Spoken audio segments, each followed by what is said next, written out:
Hello to all students. आज हम चंद्रावती सभ्यता और उसके साथ बहुत सारी सभ्यताओं के बारे में, अन्य सभ्यताओं के बारे में देखेंगे।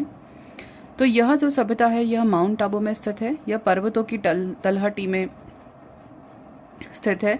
सिंधु घाटी सभ्यता से भी प्राचीन सभ्यता मानी जाती है। चंद्रावती नगरी की स्थापना 57 ईसा पूर्व मानी जाती है, जो कि मौर्य गवर्नर राजा पांडु के द्वारा की गई थी। परमार शासकों द्वारा इसको राजधानी बनाया गया था और 1503 में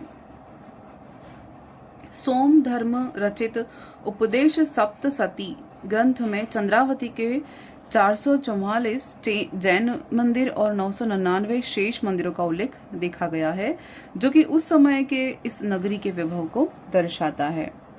यहाँ पर इनके अलावा 138 मूर्तियों में त्रयंबकम घुटने पर बैठी हुई स्त्री, या जिसका अर्थ होता है 3 मुंह वाली आकृति, 20 भुजाओं वाले शिव जिनके बाईं ओर एक महिष है और दाहिना पैर उठाकर गरुड़ की आकृति बनी हुई है जिस पर रखा हुआ है, यह प्राप्त हुआ है। इनके अलावा महाकाल की 20 भुजाओं की प्रतिमा भी मिली है और वर्तमान में यहाँ एक राज की संग्रहालय है जिसमें कई अवशेषों को संरक्षित किया गया है।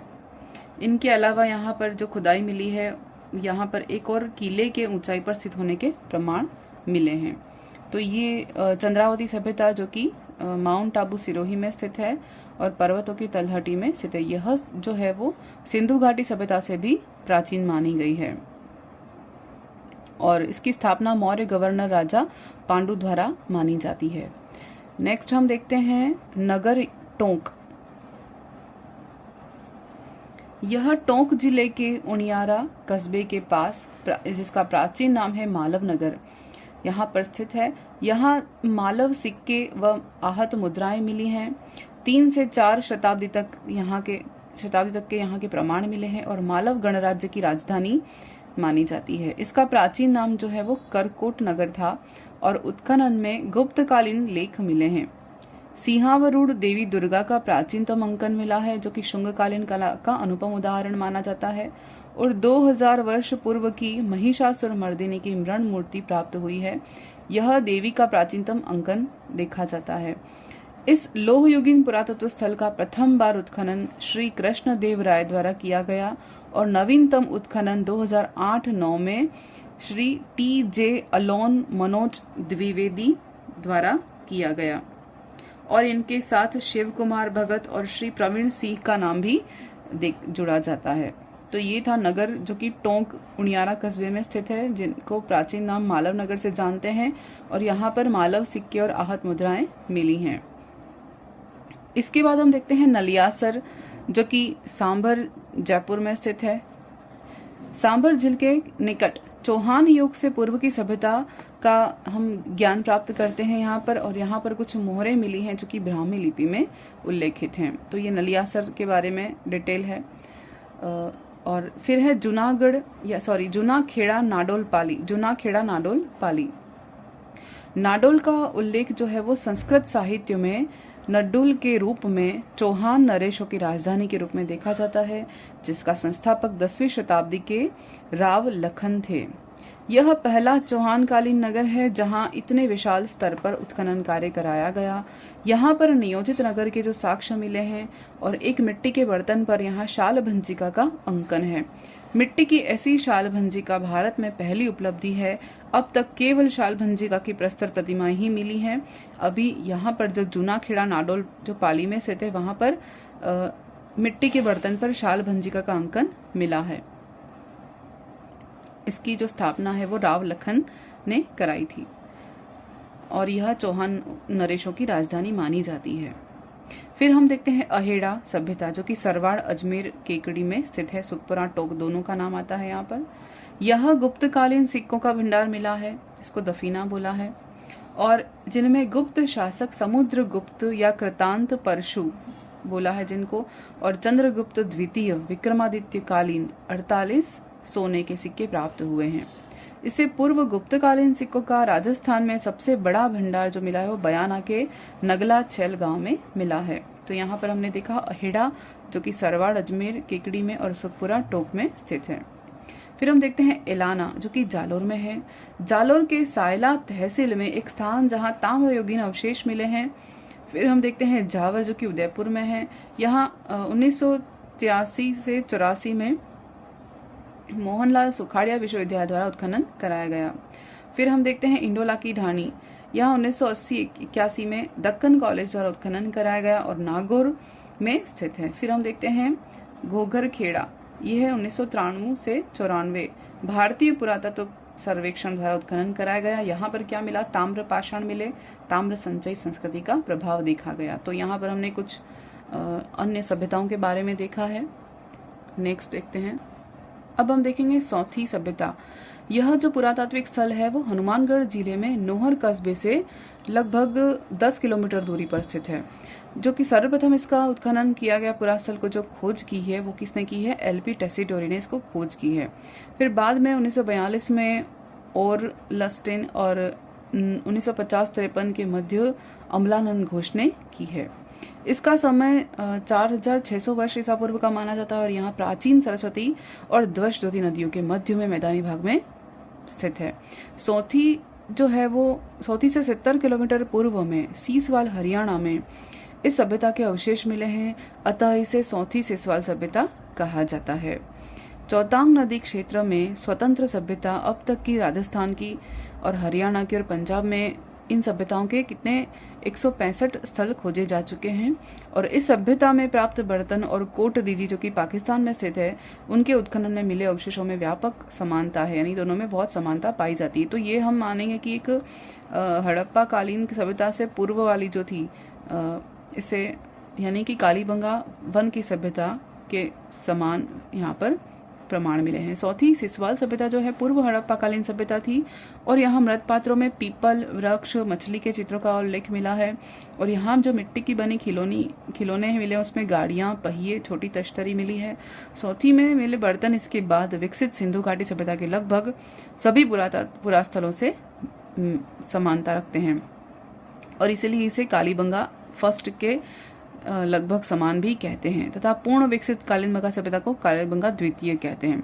तो ये जो है पूर्व हड़प्पा कालीन सभ्यता है सौथी सभ्यता, सौथी सिसवाल सम्मिलित रूप से कहते हैं और इसको कालीबंगा वन सभ्यता भी बोलते हैं।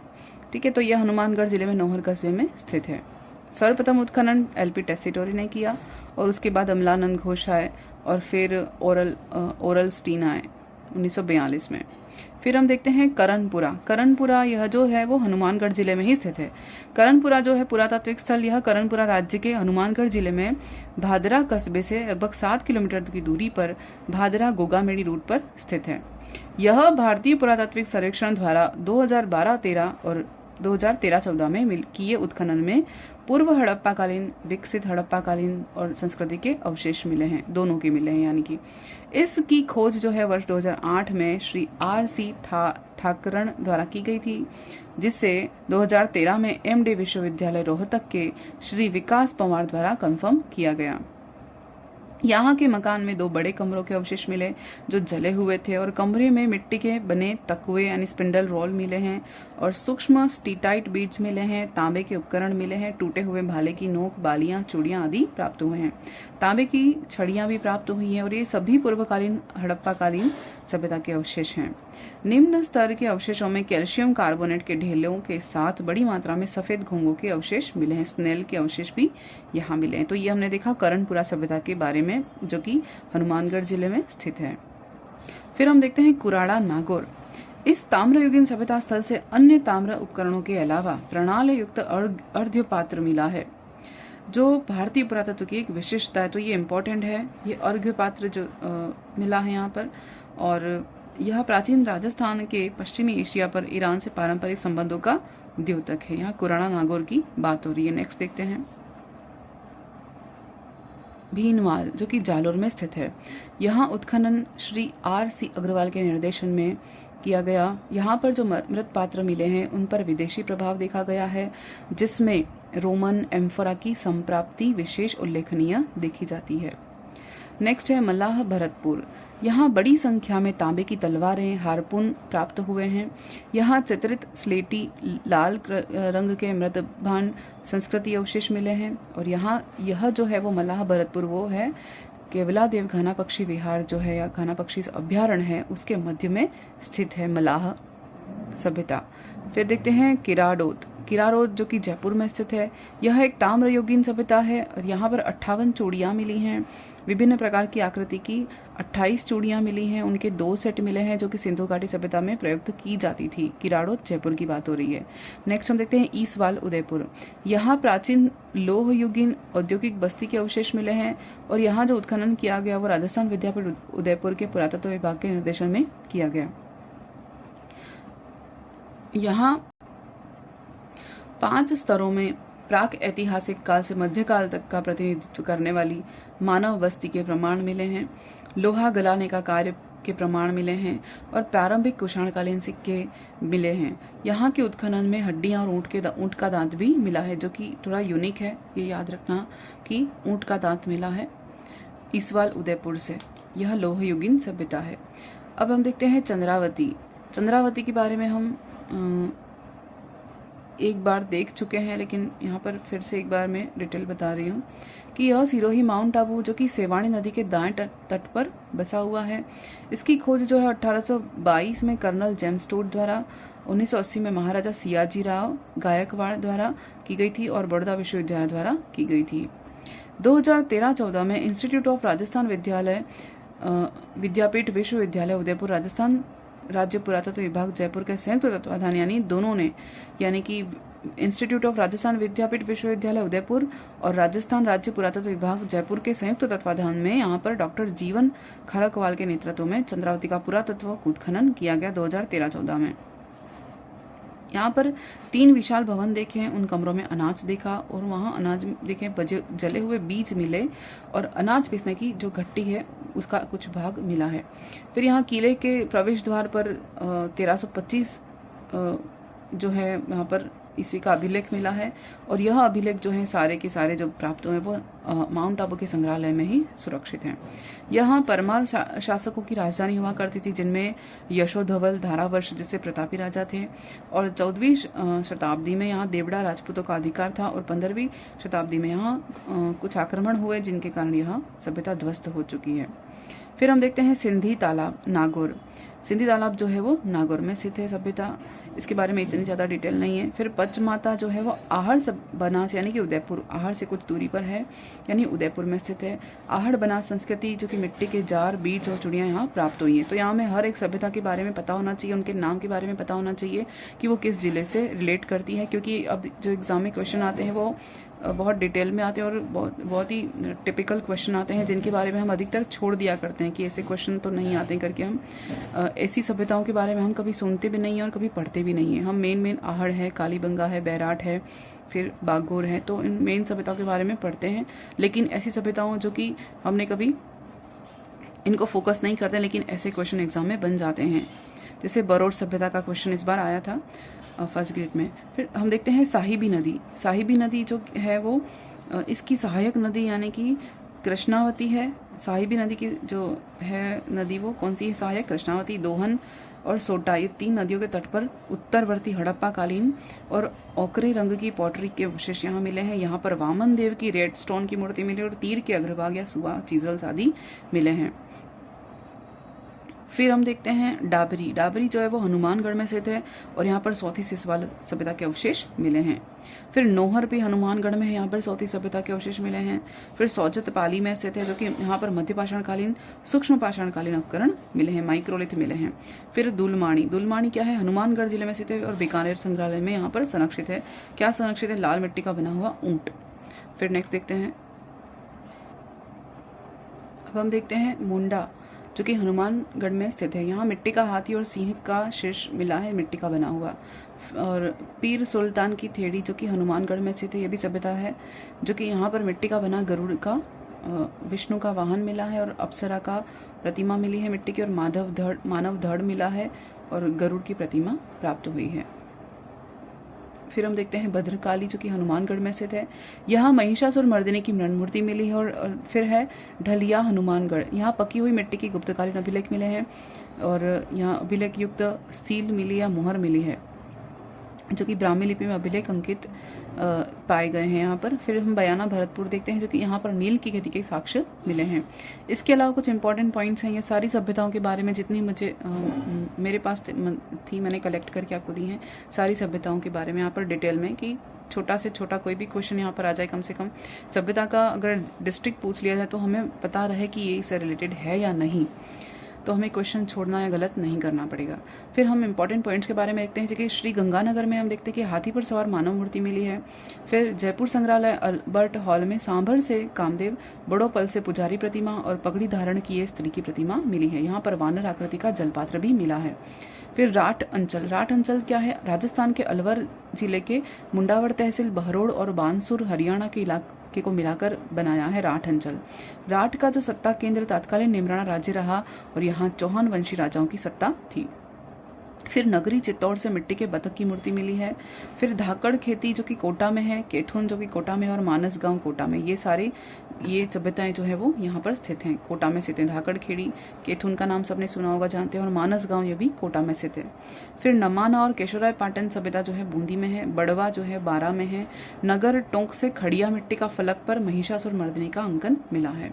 फिर रुडियार्ड किपलिंग ने मेवाड़ भीलवाड़ा के चट्टानी क्षेत्र को स्टोनी पोस्चर्स ऑफ मेवाड़ बोला है। फिर अरावली कंदराओं में मानव आश्रय के प्रमाण मिले हैं। सर्वप्रथम भूवैज्ञानिक C.A. हैकेट ने 1870 में इंद्र गढ़िया बूंदी में खोजे गए। तो ये सारी डिटेल थी जो कि सभ्यताओं के बारे में थी। राजस्थान की जितनी भी प्राचीन सभ्यताएं उनके बारे में मैंने आपको जितना भी हो सकता था वो सारी डिटेल मैंने सारे वीडियोज़ में यहाँ पर अपलोड किए हैं। धन्यवाद। अगर आप अपने रिवीजन के लिए आप पहले पढ़ चुके हो और नए से पढ़ रहे हैं तो भी इस वीडियो को बार बार सुनेंगे और देखेंगे तो आपको अच्छे से याद हो जाएगा, और जो पढ़ चुका है उसके लिए रिवीजन हो जाएगा। और यहाँ पर मैंने ऐसी चीज़ें रखी हैं जो आपको कहीं नहीं मिलेंगी। बहुत डिटेल में हम नहीं जाते हैं, हमेशा पढ़ते हैं तो ऊपर से पढ़ लेते हैं, क्योंकि हमें पता है कि फर्स्ट ग्रेड और ऐसी एग्ज़ाम्स में और असिस्टेंट प्रोफेसर के एग्ज़ाम्स में जो क्वेश्चन आते हैं वो हमेशा बेसिक आते हैं, ऊपर से आते हैं। तो लेकिन अभी बेसिक का पैटर्न बदल गया है, इसलिए हमें डीप में स्टडी करनी पड़ेगी। धन्यवाद।